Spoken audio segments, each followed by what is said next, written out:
kan zo ram nuam hi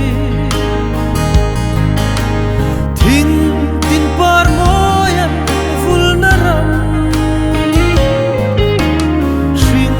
fa te le nung cha te tua le na amoy ngei adu zo nge ram lo len tu sin ri ri noya markan va kuai sirvaten zayan vorle biatulo shille zutin biasa lan ve kanon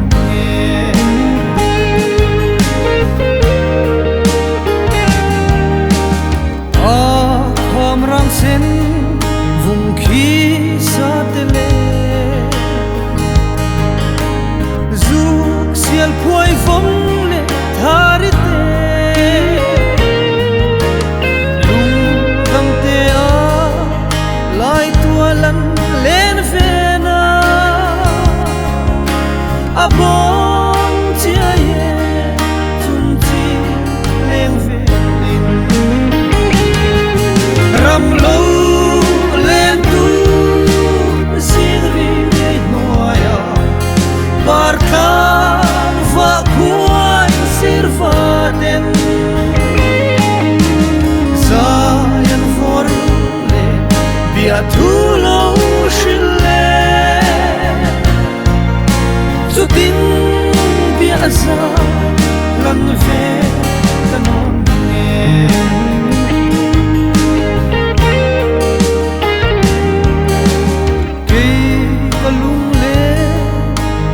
har tuar ve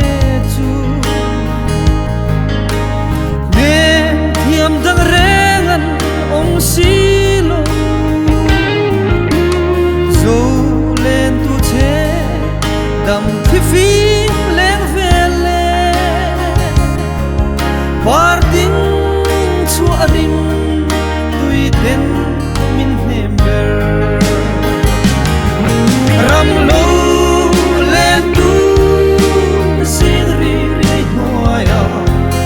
markan va kuai sirvaten zayan vorle biatulo shille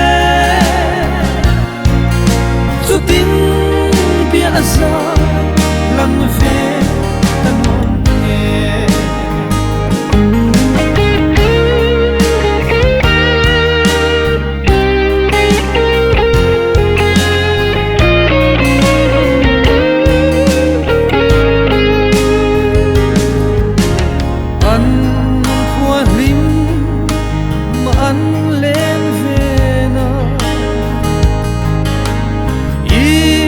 zang shin falenten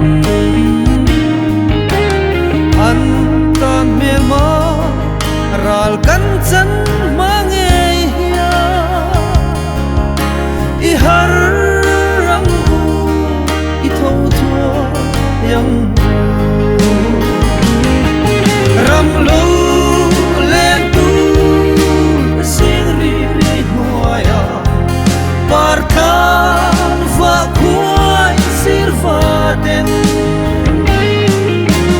zayan vorle biatulo shille zutin biasa lan ve